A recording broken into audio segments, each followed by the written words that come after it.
Nossa, Vamos. essa reunião é um prato cheio para eu falar só da Lorena, hein?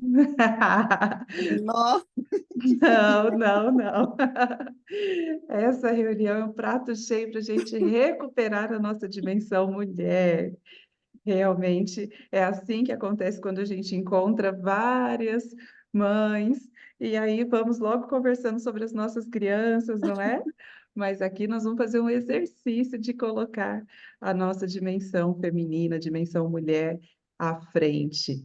Porque realmente, desde que a gente se torna mãe, há algo que acontece dentro de nós e deve acontecer mesmo para que a gente consiga se disponibilizar efetivamente para as nossas crianças e vivencie o que é muito necessário para elas, principalmente ao longo do primeiro ano de vida, que é a possibilidade de fusionar ao bebê, de vivenciar um processo de simbiose com o bebê, para então que haja o desenvolvimento psíquico dessa criança. É muito importante. O aparelho psíquico da mãe é emprestado, é tomado pela criança para que ela também desenvolva o dela.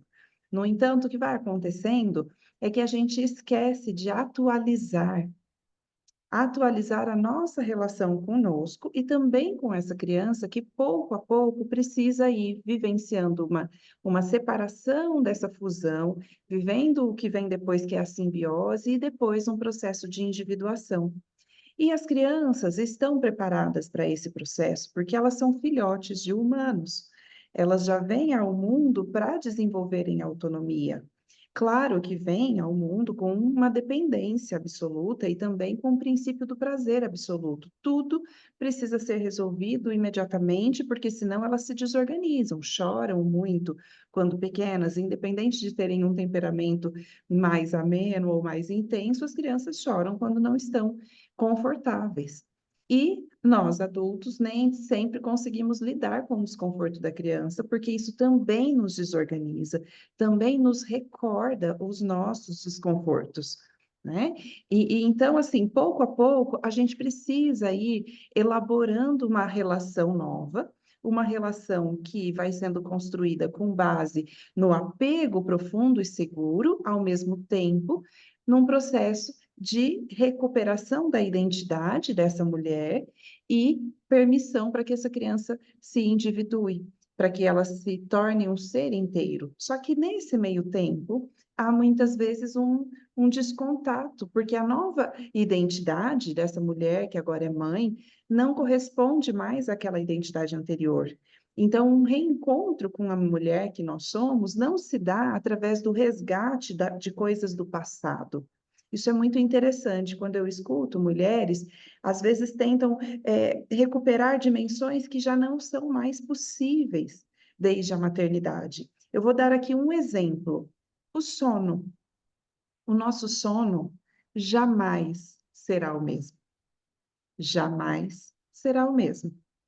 E isso não significa necessariamente que vai ser pior.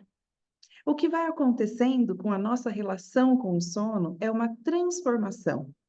A gente vai percebendo necessidades diferentes quando a gente se abre para isso. E aí vamos fazer um retrospecto.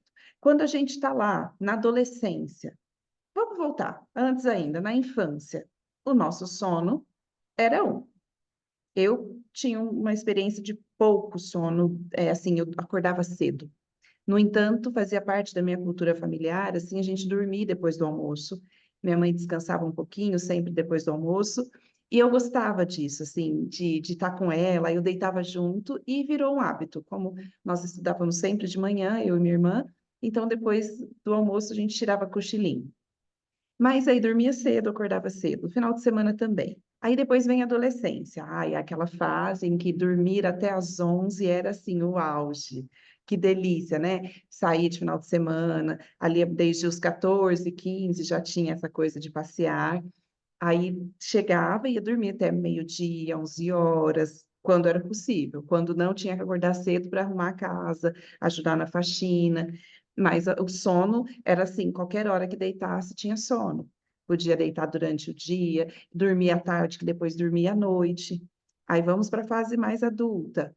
Se dormir muito à tarde, já começa a zicar um pouquinho à noite, já não é mais a mesma coisa.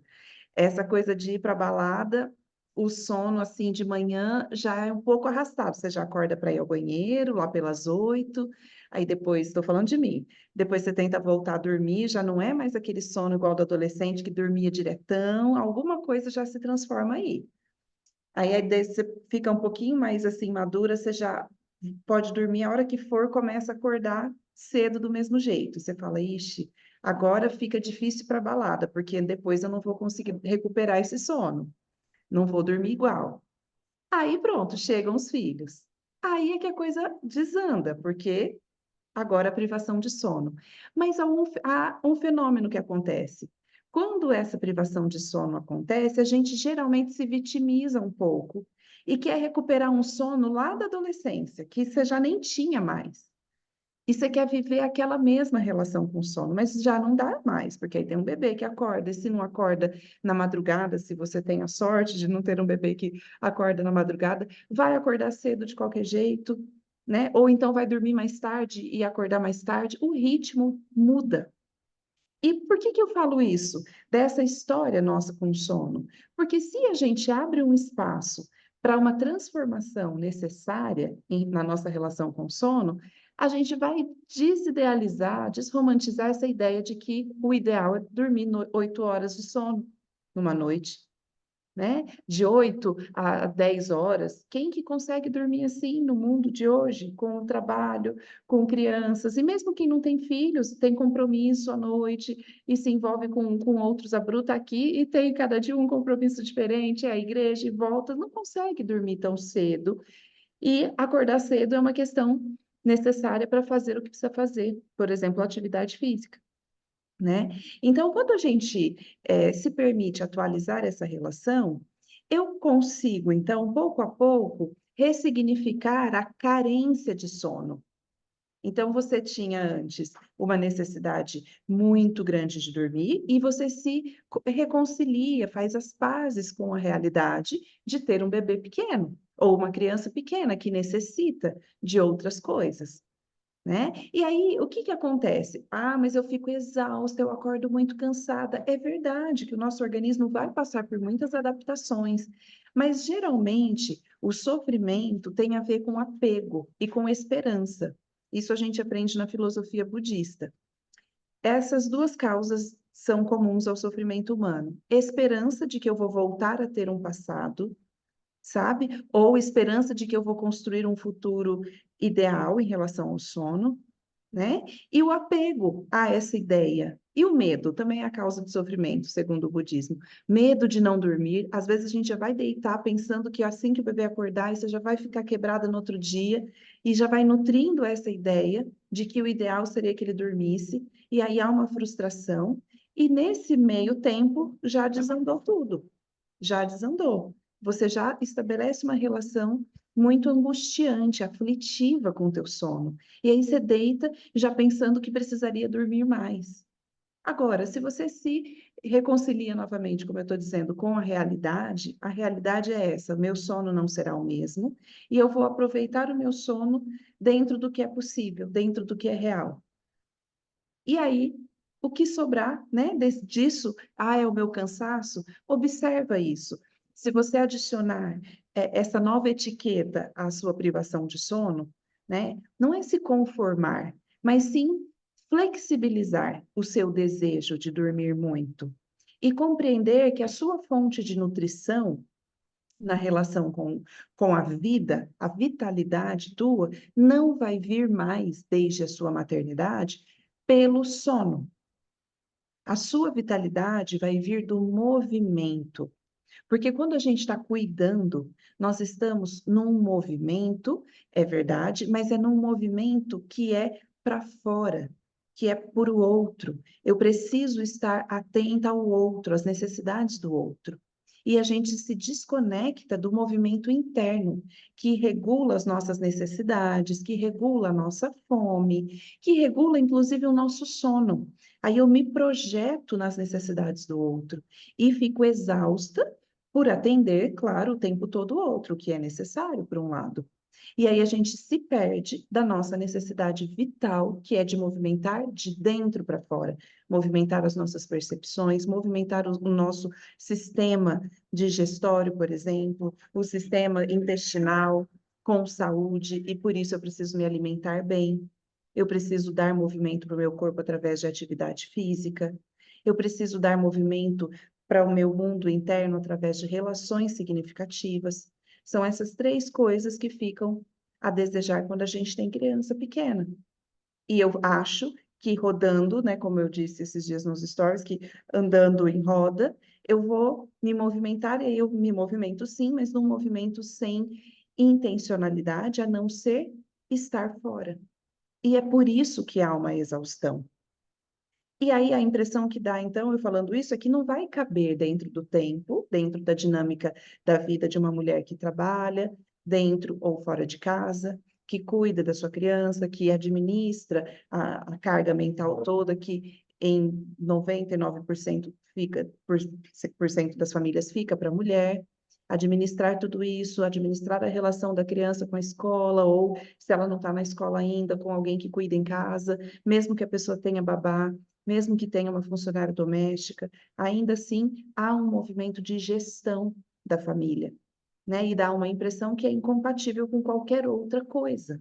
E realmente será, enquanto a gente não tomar uma decisão de lidar com a culpa que dá colocar-se novamente em primeiro lugar.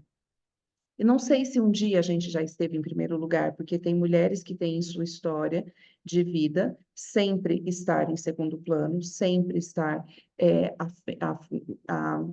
serviço da vida de alguém, ou a serviço do trabalho, a serviço de algo que está externo. Tá? Nossa, existe um barulhinho que fica tocando aqui toda vez que alguém chega e é tão desconcertante. Vou tentar focar aqui. Eu não consegui tirar. E aí, o que que vai acontecendo? Mas chega um momento que eu costumo dizer que a alma pede. A alma pede para a gente voltar ao corpo, né? E materializar a nossa existência através de experiências que sejam significativas para o nosso desenvolvimento humano. Essa paralisia na função, porque por mais que é estranho, é antagônico, né? A pessoa está se movimentando, movimentando, movimentando, fazendo, cuidando, mas eu estou dizendo que isso é uma paralisia. É uma paralisia do eu em função do outro. Só que esse outro sempre vai precisar de mais, e mais, e mais. O outro, especialmente sendo esse outro os nossos maridos ou filhos, são sacos sem fundo. Nunca tem limite a necessidade do outro, o desejo do outro, né? É assim, inesgotável. Nós é que precisamos estabelecer um limite do eu e do não eu, estabelecer fronteira para que também esse não eu se coloque na vida com menos dependência. A criança não vai se tornar independente. Independente vai se tornar, talvez, aí um adulto, um jovem adulto, que ainda assim é interdependente, porque ninguém é totalmente independente, mas uma criança muito menos será independente em relação à sua mãe, né? Se nós não proporcionarmos a ela um caminho em que ela possa se desenvolver para além do grude comigo, ela não vai sozinha, não vai chegar uma hora que ela vai dizer, tchau, mãe, eu quero ir para a vida, por favor. Né? É você que conduz ela para a vida na companhia do seu parceiro, esteja casado ou não, ou da sua parceira, se você tem duas mães na família, enfim. Então, é um processo que se dá. Né? E se você tem uma maternidade solo, ainda assim há uma comunidade no entorno que vai contribuir para que essa criança vá para outra direção. E não é uma direção contrária à sua, é uma direção em que você se individua, você recupera a sua identidade ou constrói a sua identidade a partir daí, e ela também. Então nunca terá um caminho assim em que se separa, há um caminho que se pareia de duas pessoas, de dois seres humanos que estão em processo constante de desenvolvimento. Isso ajuda a gente a considerar que sim, eu preciso me desenvolver para que a minha criança também se desenvolva. Que eu, se fico na paralisia, a minha criança também para. E nós que trabalhamos na escola podemos perceber de famílias que a criança não tem condição de ir à vida, porque essa condição não está dada pelo teu ambiente familiar. E a escola é o lugar onde se oferta espaço de interação, de brincadeira, de socialização. A escola está ali, mas se a criança não estiver autorizada pela sua família, ela está ali com a dimensão dela presa, a dimensão individual dela presa à sua família, à sua mãe especialmente. E o desenvolvimento, essa palavra, desenvolver, tem relação com deixar o envolvimento simbiótico de sua mãe e ir à vida. E isso acontece também com a gente, sem fim. O nosso desenvolvimento é constante. Mas nesse meio tempo, quando nós temos crianças pequenas, é difícil mesmo recuperar essa dimensão, porque a gente precisa viver um desapego do lugar da mãe superpoderosa, da mãe que tudo depende dela. Por mais que tenha um lado nosso que não gosta disso, por outro, dá uma satisfação, é um gozo também a gente ser assim, esse lugar de majestade, Vossa Majestade a mãe, né? E tem uma Vossa Majestade o bebê. Essa dupla é bem perigosa juntas, é necessária no início da vida, mas ela precisa ir se dissipando, se dissolvendo para a mãe se tornar uma mãe suficientemente boa, não uma mãe perfeita, e a criança se tornar uma criança, uma pessoa real e não uma pessoa que tem que ser perfeita. Então, a gente, para conseguir soltar um pouco desse poder, desse apego à ideia de que eu sou a superpoderosa, que tudo depende de mim, eu preciso começar a sentir um cheirinho, um gostinho de liberdade. É aquele gostinho que eu tenho quando eu penso, que delícia seria estar longe um pouco, que seja, da minha criança. Nossa, que delícia seria retomar minha dimensão profissional. Ou que delícia seria poder fazer uma atividade física sem ficar preocupada quem que vai ficar com a criança. Então, essa ponta assim de desejo, essa ponta de desejo é o que vai entrar em contato com aquele apego e vai negociar. A gente chama isso em psicologia de polaridades. É como se fossem assim, realmente duas pessoas dentro de você. Uma que diz: "Nossa, não vale a pena ir para a vida, fica aqui. Você não teve filho, você não teve, não escolheu estar aqui, ser esposa, ter filho, ou fazer aí ter sua produção independente, não importa. Então fica." E outra vai dizer: "Ah, mas não dá para viver assim um pouco de tudo. Eu quero ser mãe, mas ao mesmo tempo eu quero ser mulher também, recuperar essa dimensão de quem tem liberdade." Né? Então, é essa negociação, apego versus liberdade, que precisa ir acontecendo pouco a pouco. Só que não é uma luta. O que que a gente precisa considerar? Que as nossas dimensões não precisam estar em briga. Não é uma guerra assim de uma queda de braço.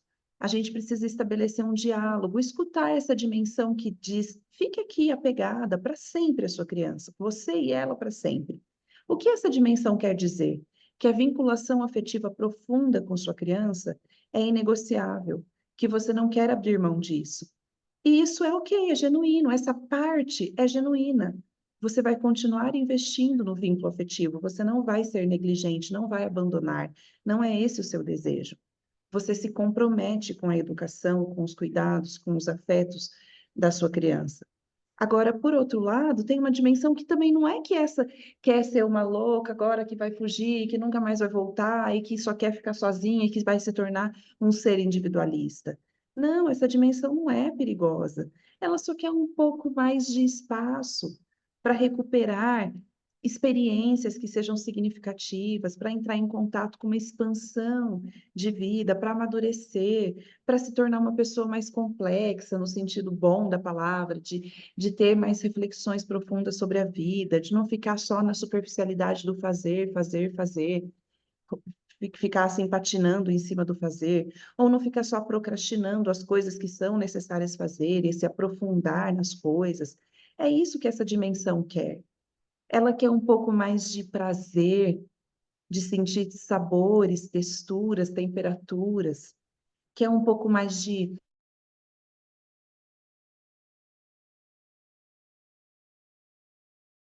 Meu som saiu. Então, quando essas duas dimensões dialogam, elas dão um combo perfeito. E sabe o que acontece? Nós vamos falar aqui para as mulheres que são mães, um profundo amadurecimento. Quando essas duas dimensões se compõem, uau! Por isso que a gente vai dizer que a experiência de auge de uma mulher pode ser a maternidade, não é que é. Depende do objetivo. Mas é que não há nada tão feminino assim que não é inegociável em relação a gestar, a parir, a amamentar, que só uma mulher pode fazer, né? Existem outras formas de maternagem. Existem sim, só que nós estamos falando aqui da mulher.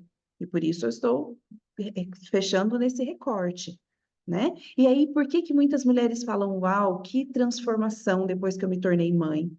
É uma coisa assim incrível, porque a gente pode integrar essas duas coisas, a liberdade de ser, de estar no mundo, com o conhecimento, o reconhecimento de algo muito profundo, como nunca nenhuma outra relação vai ser, que é a relação com um filho, com uma filha, com uma criança que seja nossa, né? Então a gente se aprofundou no que há de mais humano na vida, que é dedicar a vida a conduzir, a educar, a colocar na vida, né, e caminhar junto com o ser humano.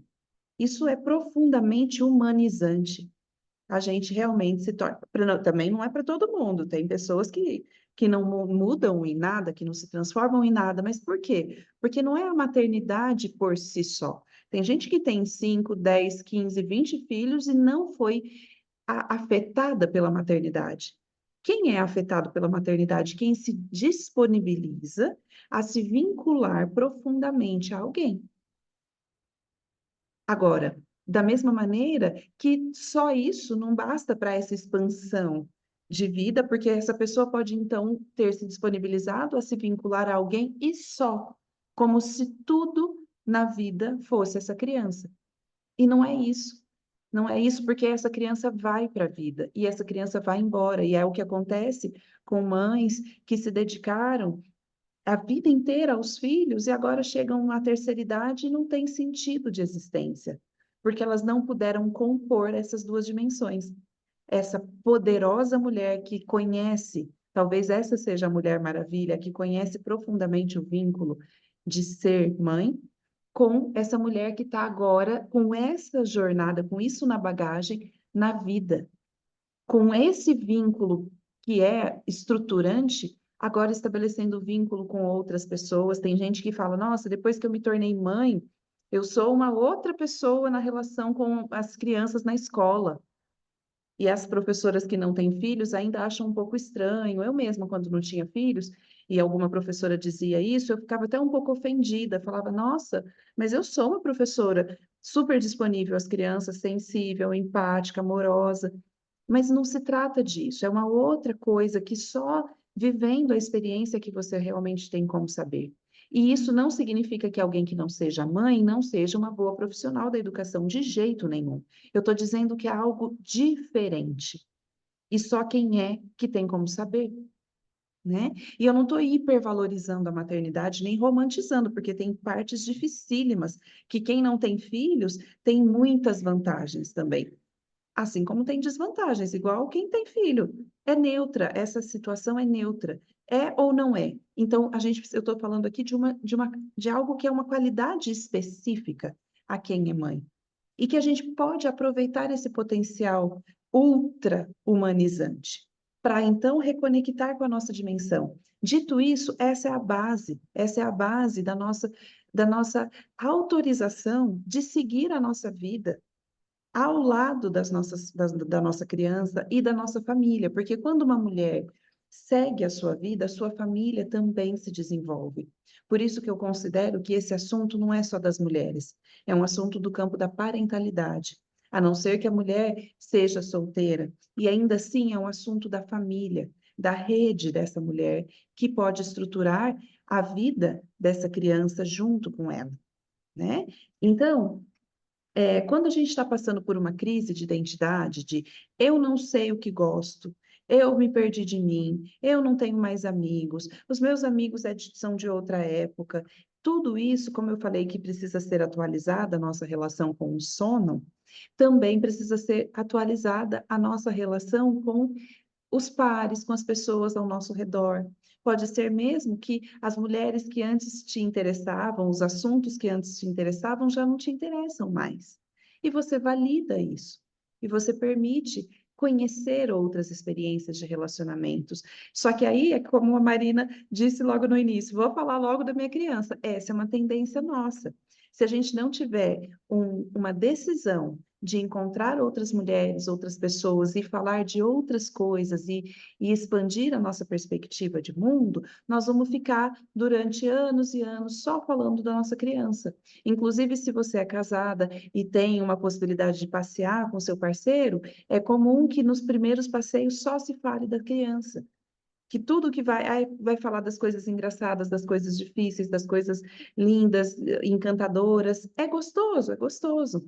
Mas há que se guardar espaço para outros assuntos. E é esse espaço vazio, quando você esquece um pouco, apaga um pouco essa vinculação tão profunda, que sempre vai existir, mas você apaga do seu campo mental e esquece que tem filho, filha, para viver o presente que está sendo ali experienciado, seja no trabalho, seja num passeio, seja num encontro de amigas, seja na sua atividade física, a criança desfruta desse apagamento também vivenciando outras experiências. É essa a mágica que acontece.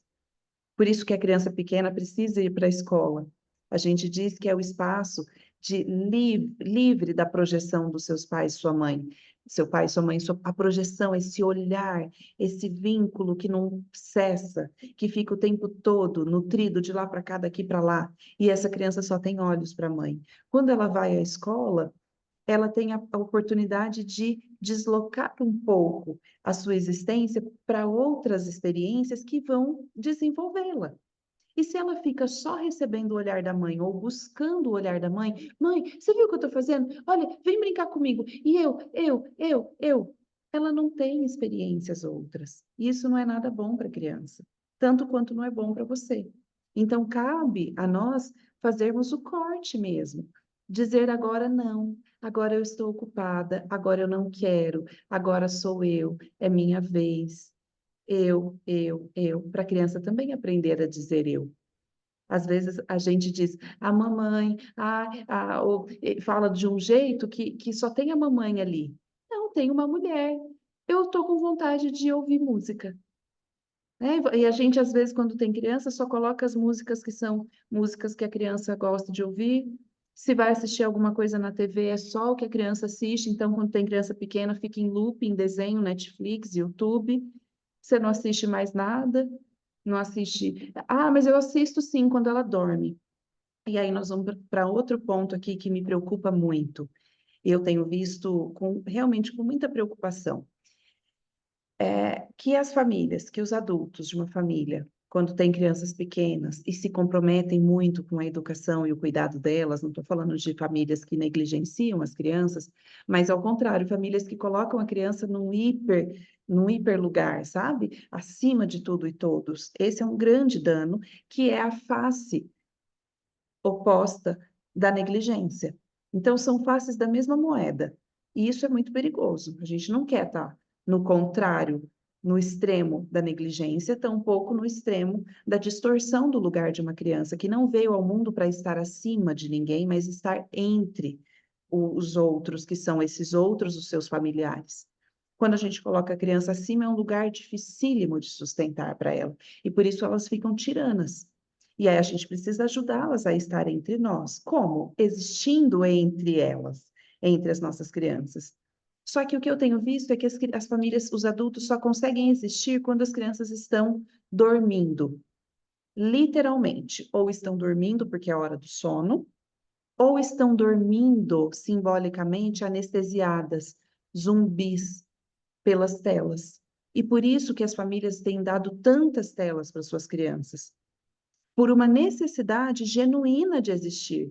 Nós somos seres sociais, a gente precisa de relacionamentos, nós somos gregários, a gente quer estar com o outro, talvez eu queira estar numa rede social, talvez eu queira falar ao telefone, talvez eu queira conversar com meu marido, meu parceiro, minha parceira, o que é. E eu não consigo, porque a minha criança está ao lado. E o meu olhar tem que estar o tempo todo para ela. Então, o que que eu faço? Eu bloqueio o olhar da minha criança inconscientemente, ninguém faz isso em sã consciência. Mas veja só, ó, aqui a criança deixa de projetar o olhar e de chamar o olhar. E aí, quando a criança está assim, você então, agora eu estou livre, agora eu posso existir um pouquinho. Então, a nossa necessidade genuína de existir é atendida por uma estratégia muito errada. A necessidade é válida, a estratégia é que precisa ser revista. A criança não deve estar aqui para que a gente exista. A criança deve estar brincando, vivendo, ao mesmo tempo em que eu brinco e vivo, ao mesmo tempo em que eu experiencio a dinâmica de cuidado da casa, de autocuidado. Isso não é impossível. Isso é algo a ser conduzido, orientado. A criança não vai parar de te pedir o olhar, ela vai ficar assim olhando para você e pedindo. É você que ajuda ela a perceber que quando você não olha para ela, ela continua existindo. E sabe como? Porque você vai existir fazendo outra coisa. Você não pode chegar do trabalho, pegar sua criança na escola e da hora que você chega da, da escola com ela, até a hora que ela vai dormir, ficar em função dela, porque isso não é real, não existe. Ah, sim, mas ela tem alguns meses, ok. Ainda assim, isso é negociável, porque a criança pode ficar no chão brincando um pouquinho, é o tempo que muda. Mas eu não posso ficar recreando com a minha criança, distraindo a minha criança o tempo inteiro até que então ela durma, ou então até que eu decida que ela durma anestesiada pela tela. Isso é gravíssimo. A gente tem que dar à criança a possibilidade da ausência e da presença, e não só presença. Não é só de presença que uma criança vive. Aliás, só de presença ela se sufoca, ela fica viciada e dependente da atenção e do olhar do adulto. Ela não sabe ficar bem com ela, com outro que não seja o pai e a mãe, né? E a criança, então, precisa ir pouco a pouco, desde que ela tem meses de vida, lidando com ausências intencionais.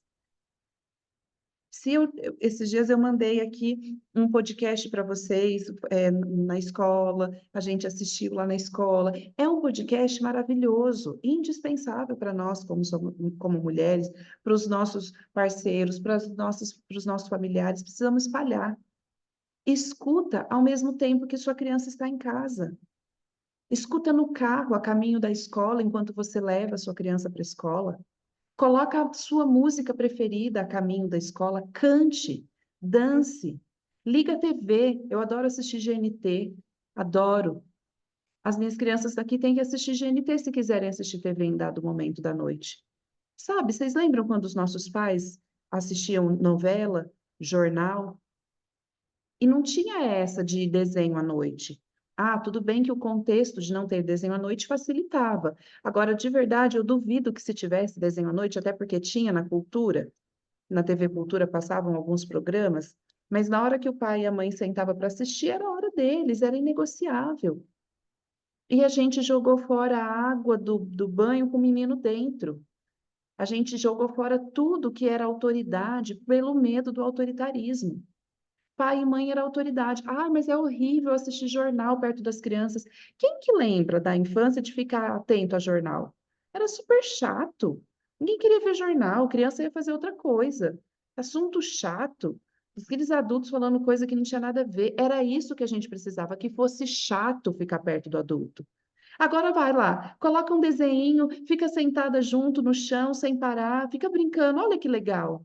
A sua criança vai ficar te segurando, feito como se você estivesse sendo puxada por ela, como se fosse um cavalo que está no cabresto da tua criança. Aí você fica de quatro para sua criança. É isso? Ah, que lindo, maravilhoso. É isso que sua criança precisa? Não. Ela não veio ao mundo para isso. Ela veio ao mundo para ser filhote de gente que vai sendo empurrada. Vê lá os animais. Chega uma hora que a mãe rosna o bicho, o cachorro, qualquer animal, fala, vai, sai daqui um pouco, deixa. O cachorro morde seus filhotes na hora que ela não quer mais dar mamar, empurra a bocanha e joga longe, vai fazer outra coisa. A gente tem que lembrar um pouco mais da nossa dimensão selvagem, né? E isso faz com para que esse sujeito se interesse pelas coisas do mundo. E o nosso filhote de humano precisa ainda mais da nossa intervenção, porque está desassociado do instinto como animal, que é. Somos animais. Então, escutar suas músicas, conversar com seus parceiros, fazer uma ligação. Lembra que as nossas mães ligavam para as amigas, ou para parente, para avó, para tia, e falavam ao telefone fixo? Falava ao telefone, ficava às vezes falando 40 minutos naquele telefone fixo. E você queria ali falar com ela, ela só fazia com a mão. Ai, mas eu não quero que minha criança tenha medo de mim. Que pena. Se ela não tiver medo de você, ela não vai ter medo mais de ninguém. Tem que ter um pouco de medo, sim, porque o temor é a mistura de amor e de medo. E a criança precisa ser temente, a gente não fala isso na religiosidade, ser temente a Deus. Não vai, não seja, não, temente aos seus pais. Você vai ser uma pessoa inconsequente na vida. E é isso que nós queremos para as nossas crianças? Não é. Então, eu não estou falando só da sua dimensão de mulher, é porque eu sou a maior defensora que vocês vão conhecer, talvez, das crianças. Só que eu sei que para eu defender as crianças, eu preciso ajudar as mães e os pais a ir viverem suas vidas e deixarem as crianças serem seres humanos. E não serem super crianças, que também precisam atender altas expectativas dos seus pais. Isso é muito, muito, muito prejudicial para as crianças. Então, isso aqui que você está fazendo com a tua criança, se está, saiba que é porque, na verdade, você está carente de existir. E quando você puder existir e perceber que tua criança tem plenas condições de existir ao mesmo tempo, de ser viva enquanto você está viva, você vai transformar isso. Você vai buscar a sua vitalidade sabendo que eliminando a culpa é algo muito importante. Com culpa, você não vai fazer absolutamente nada, porque você acha que o certo, depois que teve filho, é parar tudo da tua vida e sentar no chão e brincar, até essa criança dormir. Só que ela também não vai querer dormir, aí ela vai ficar procrastinando. Por que que ela procrastina? Porque ela nem teve intervalos de ausência. Aí, na hora que ela vai dormir, você quer que ela desligue de você. Você tem que ir dando vários desligamentos ao longo. E mesmo que o bebê é pequenininho, tá? Tem pessoas aqui que estão com bebês de 6 meses, 5 meses. Você dá o desligamento de você como? Deixando no colo do pai, deixando no carrinho, deixando no chão, deixando no berço. Não é ficando ali o tempo todo, deixando longe do teu olhar um pouco, ao lado de você, mas você olhando para outras coisas. E você também não pode estar aqui o tempo todo, anestesiada. Tem que fazer coisas que estão também te mobilizando. Interesse, vai para a cozinha, descobre o quanto é gostoso cozinhar, vai para fazer um hobby, eu tenho feito crochê, vai fazer uma pintura, desenhar no papel, pintar com lápis de cor. Se você não tem que fazer serviço de casa, tem um monte de coisa que dá para fazer. Vai comprar um livro que pinta mandala, uma caixa imensa de lápis de cor e vai pintar. É assim. Não estou falando para você ficar fazendo coisas pesadas, difíceis. Coloca uma música e pinta do lado da tua criança para você ver. Que interessante que vai ser. E se ela vier e quiser pintar o teu desenho, você fala assim: não, o meu não. Só é outra folha para você, o meu não. Entende? É colocar uma barreira, e porque isso vai fazer com que essa criança se inspire em você. Que ela veja que você está vivendo com prazer. Esses dias o Pedro, que está com 10 anos, né, falou uma coisa que me tocou muito, assim, eu fiquei muito emocionada. Eu disse assim para ele, nossa, daqui a pouco a gente vai ter que, hoje eu moro do lado do CrossFit, então eu saio bem cedinho, vou ao CrossFit, volto e levo os dois para a escola. Então é uma dinâmica que funciona muito para mim quando eles estão comigo. A gente tem uma guarda compartilhada. E aí logo eu vou ter que mudar. Escolhi mudar daqui a uns 3, 4 meses, provavelmente eu estou mudando, e aí já não vai dar mais certo. E eu fui falar isso para eles com certo pesar. Ai, daqui a pouco a mamãe não vai poder vir às 6. E eu gosto muito desse horário por causa da turma. É uma delícia, a gente tem uma comunidade, assim. E eu falei, eu não vou poder mais vir para o CrossFit, né, por causa da mudança. Eu nem terminei de falar, o Pedro já falou assim, não, mãe, não faz isso, não para de ir para o CrossFit, você gosta tanto, mamãe, é seu esporte. Você não pode deixar de vir. Eu, que lindo. Eu falei, não, mamãe não vai deixar de vir, é que eu vou ter que mudar o horário da minha aula, né? E eu tô triste por causa da turma, mas deixar de vir no CrossFit não vou mesmo, mamãe ama mesmo. Né? E outra vez ele falou algo para minha irmã, que estava num dilema profissional, trabalha muito ou trabalha pouco, trabalha muito, ganha mais, trabalha pouco, ganha menos. E aí ela falou, eu não sei, né, por onde ir, ele perguntando para ela. Aí ele disse assim para ela, tia, não tem um meio termo? Aí ela, tem um meio termo, mas acho que aí eu vou ter que começar ganhando menos e depois crescer na empresa e tal. Ele, então, tem que fazer isso, porque aí você vê que nem a mamãe. Ela faz assim, ó, ela trabalha no meio termo, porque ela consegue fazer o esporte dela, ela consegue fazer a dieta dela, encontrar as amigas. Ele tem 10 anos, sabe? E ele estava observando essa dinâmica sem que a gente estivesse conversando sobre isso. Não era um assunto entre nós. Filha, a mamãe ama o CrossFit. Filha, a mamãe gosta de encontrar as amigas ou de cuidar da minha alimentação. Não, ele vê, ele observa o meu exemplo. E eu estou fazendo isso por mim em primeiro lugar. Mas é claro que eu inspiro ele e até outras pessoas que estão aqui também e sabem que conforme eu vou compartilhando, o meu movimento acaba movimentando outros desejos nas mulheres, né? O desejo de ir além daquele campo familiar. Porque eu já fui além dele e posso trazer notícias para vocês. Vem, gente, vem para cá. Pode pular aqui nessa piscina que está confortável, está gostoso. E dá para você conciliar com a tua maternidade. É isso que eu quero inspirar vocês, né? Não é para ninguém abandonar a criança, porque seria uma grande loucura da minha parte se eu estivesse dizendo isso. É ao contrário, é para que você retorne para sua criança inteira, repleta de prazer, de ser, de estar no mundo como você é e para que você veio aqui, né? Porque você não veio aqui para ser mãe, você veio aqui para ser humano. E aí, na sua jornada de ser humano, você se torna mãe, né? E aí, para ir para a parte prática, de como viver isso, eu trouxe uma relação esses dias nos stories e quero aqui ampliar um pouco mais sobre o campo da educação infantil. Nós estamos, quando depois da maternidade, talvez ali como a criança que vai para a escola pela primeira vez e estranha e vive uma angústia da separação e quer ficar dentro de casa, quer ficar com os seus, não quer expandir o mundo. Mas isso leva uns 15 dias. Depois dos 15 primeiros dias, quando a família dá suporte para essa criança, o que que ela vive?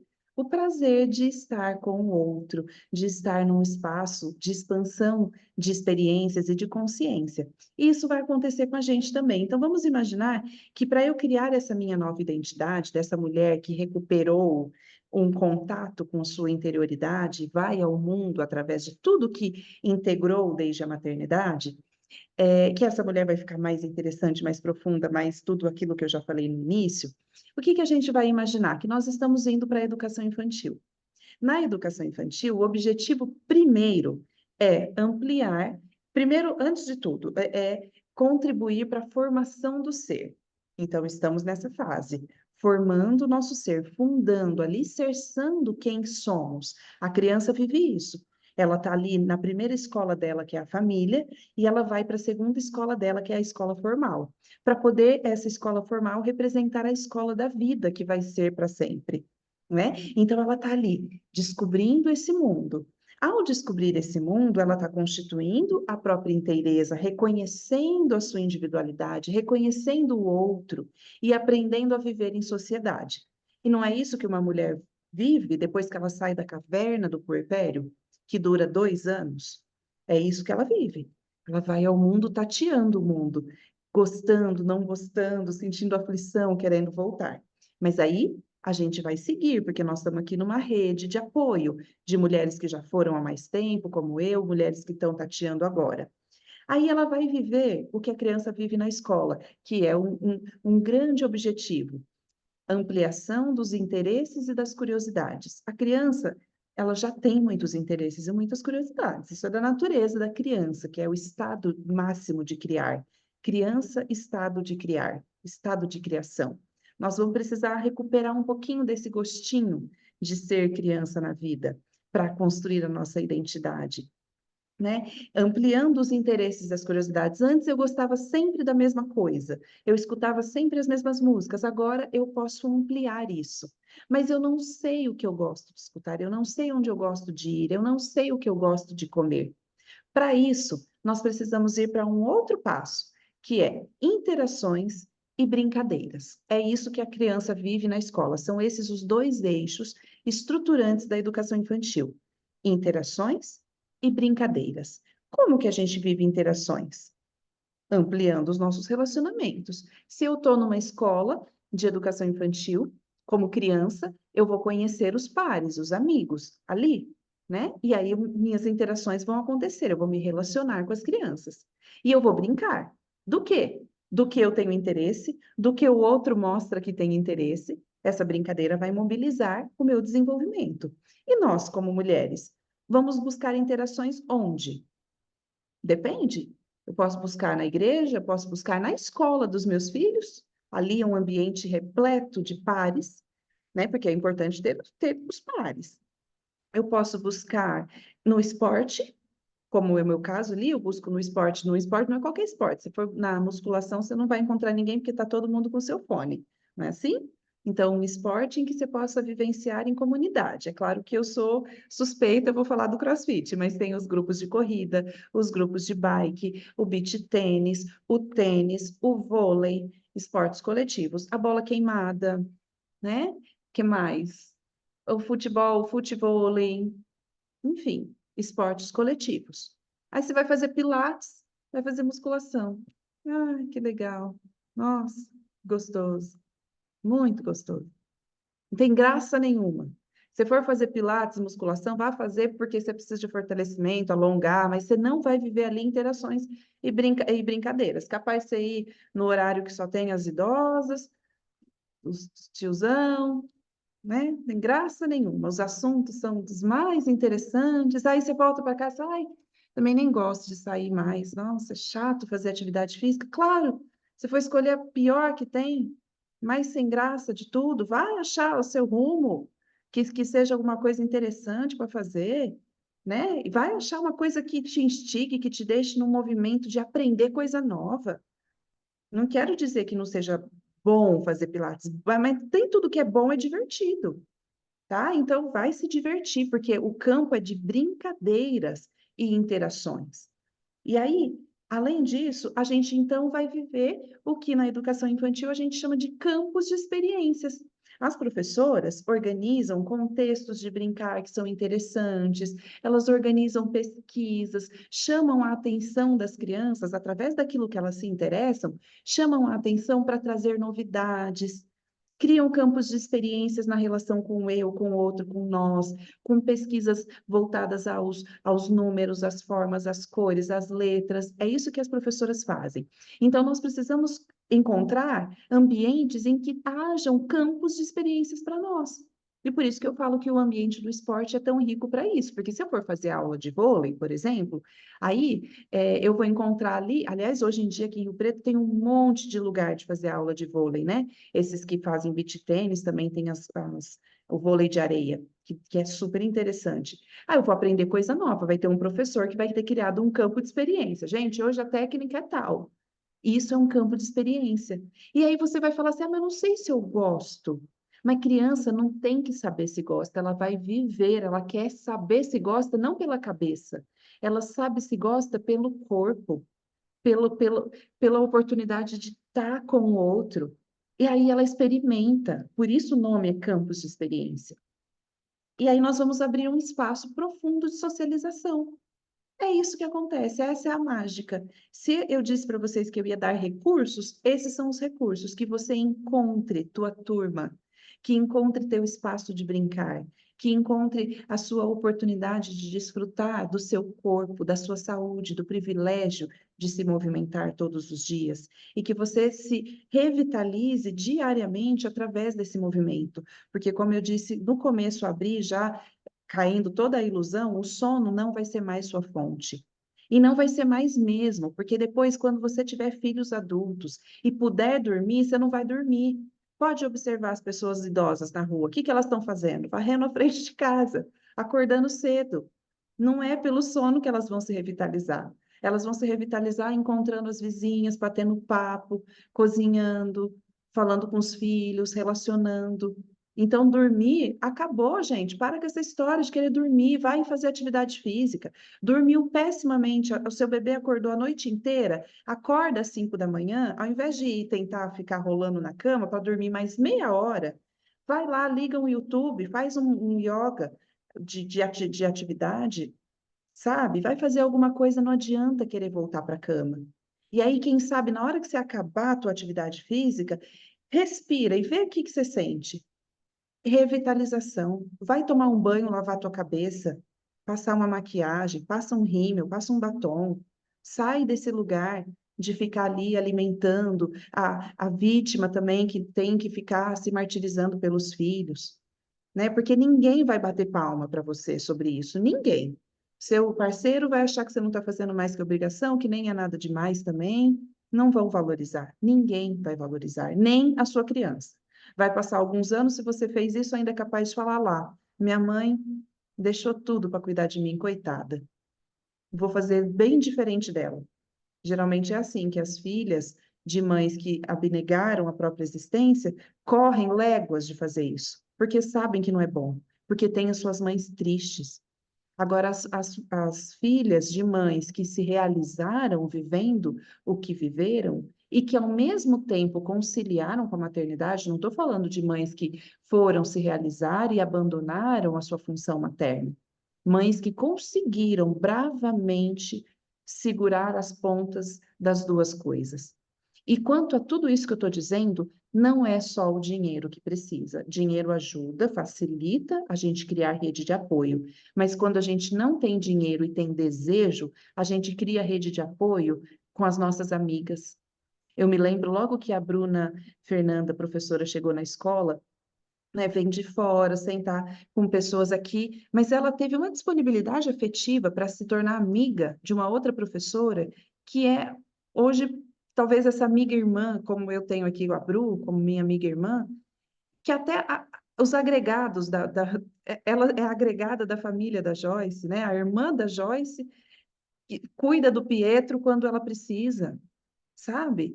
Uma situação de hospitalização, ela pode contar com uma amiga. A gente cria rede de apoio com os nossos amigos quando é isso, as amigas salvam a nossa vida, mas a gente precisa criar famílias de amigas e amigos. Famílias com quem a gente possa trocar Vale Night. Ó, você fica hoje aqui com as minhas crianças e amanhã depois são vocês. Famílias em que a gente faça encontros de casais e as crianças fiquem lá brincando, livres e soltas, e dando paz e sossego para os adultos. É isso que a gente precisa fazer. Nós não precisamos supervalorizar as nossas crianças. Nunca se esqueçam disso. Criança não veio ao mundo para isso, elas não precisam disso. Nós é que estamos distorcendo e, por isso, dificultando e achando que a maternidade é um bicho de sete cabeças. Não é para tudo isso. As crianças precisam brincar, se alimentar bem.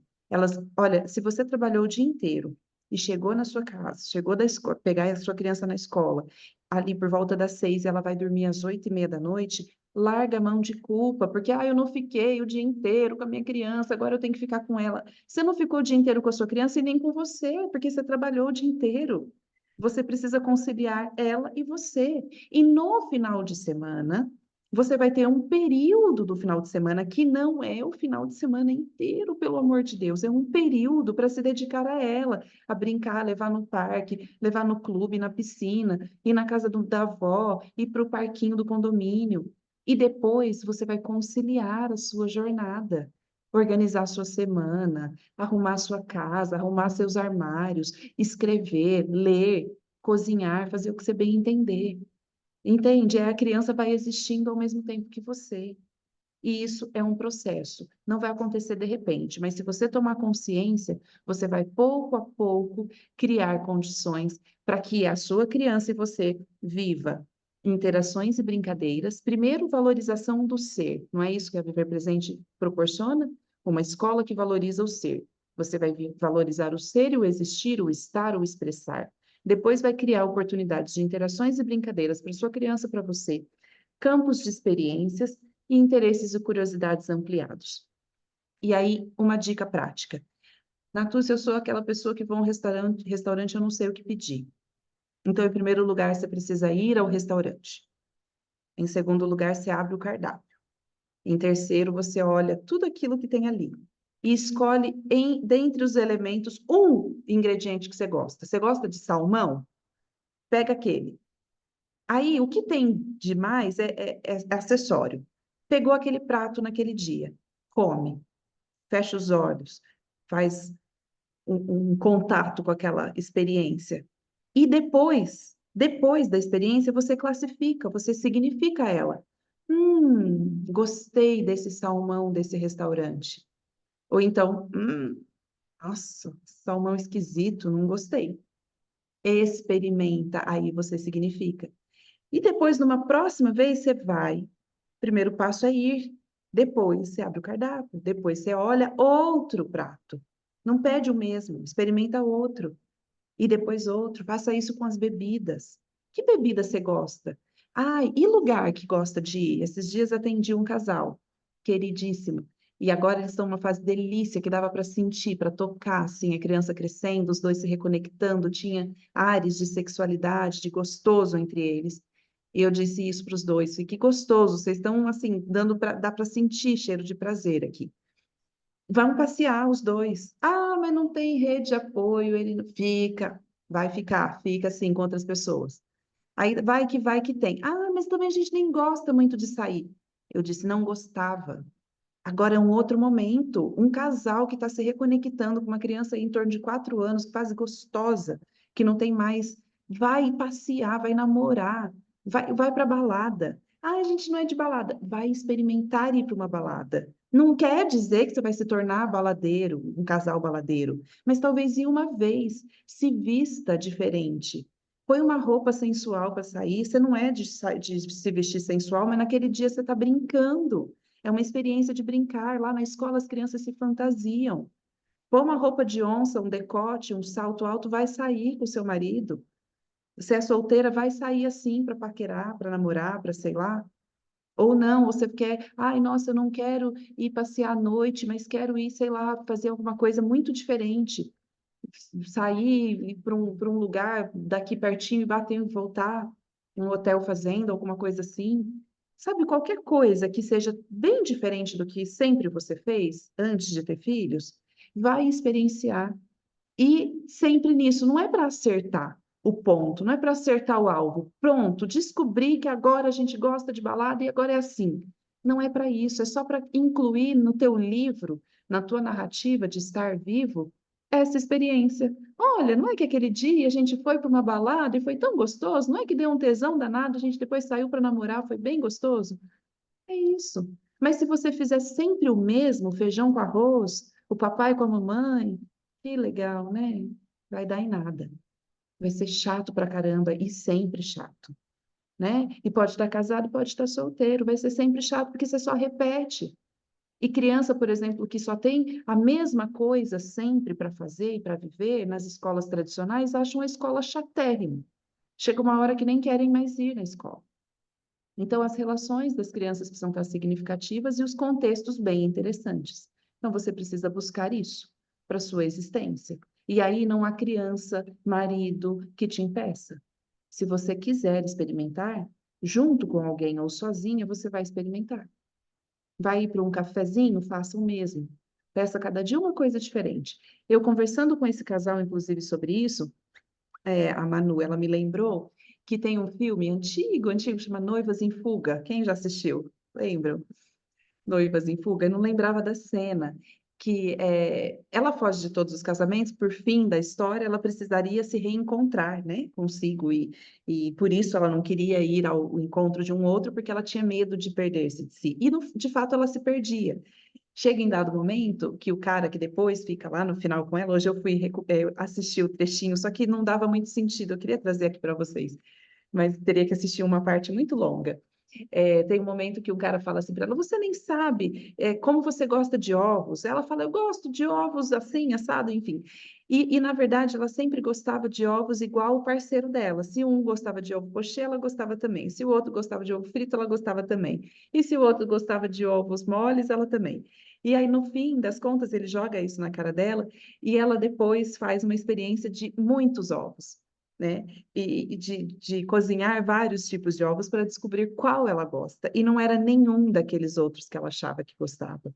E aí passa essa cena do filme, ela cortando um pedacinho de cada ovo e experimentando. E no fim era assim, quase que eu nem gosto de ovos, né? E o quanto que a gente pode ser que tenha vivido isso nos nossos relacionamentos, uma confluência, um estado de simbiose com um parceiro ou com qualquer outra coisa, que pode ser o trabalho, que pode ser a família de origem, a nossa mãe. Às vezes a gente está tão grudada ainda às demandas da mãe e do pai que não sabe o que que eu gosto, o que que eu gosto de vestir, o que que eu gosto de assistir, de ouvir, como eu gosto de brincar.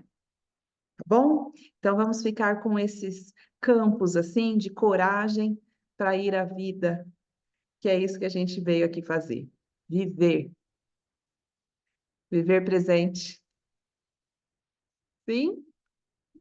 Alguém quer fazer pergunta?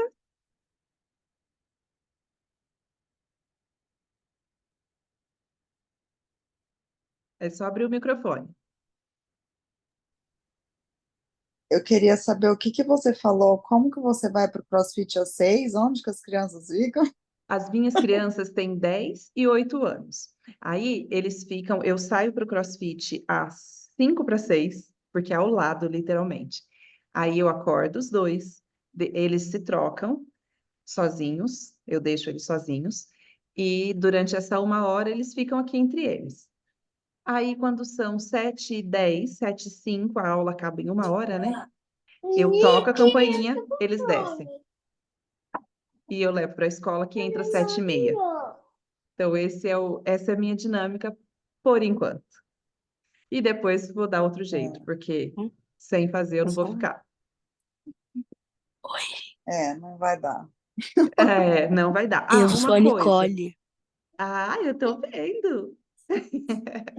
Uma coisa que eu vejo muito assim, com famílias que deixam a criança em período integral, sentem uma culpa muito grande que a criança passou em período integral, sendo que é o integral assim, que a criança chega às 8 e sai às 5h30. Ninguém está falando da realidade de São Paulo, que crianças chegam às 6, 7 da manhã e ficam até 7 da noite e depois pegam trânsito, não é nada disso, né?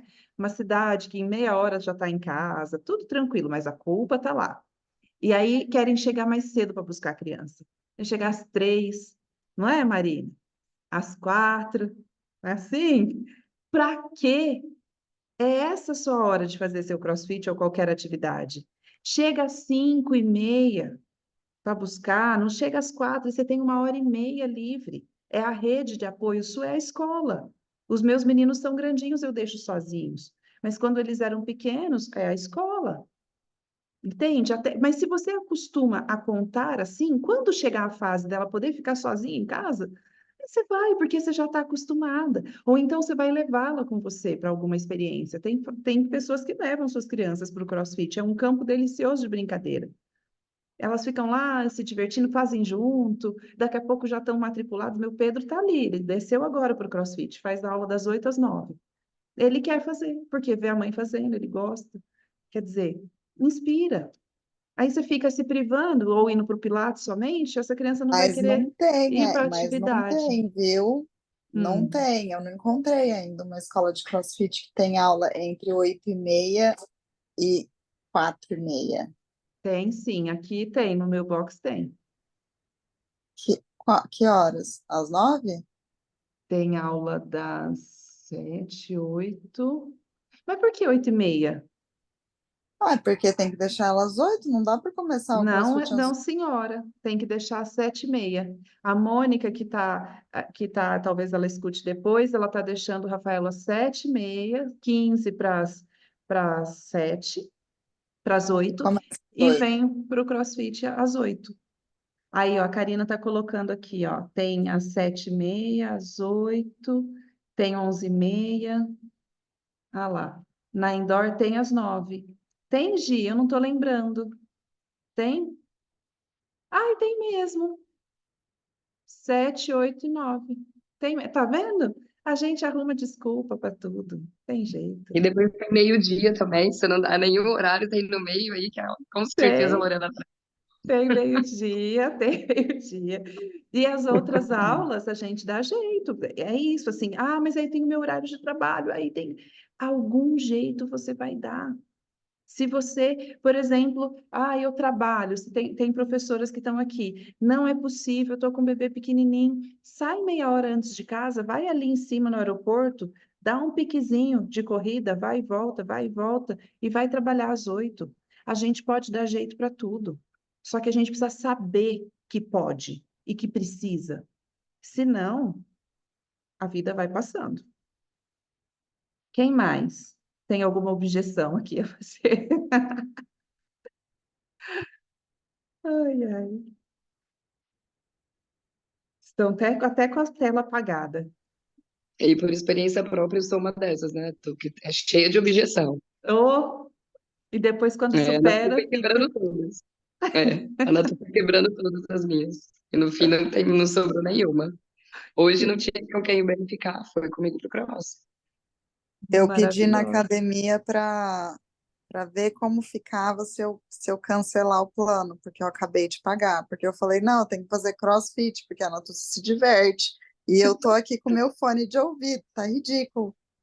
Cada um no seu Eu mundo.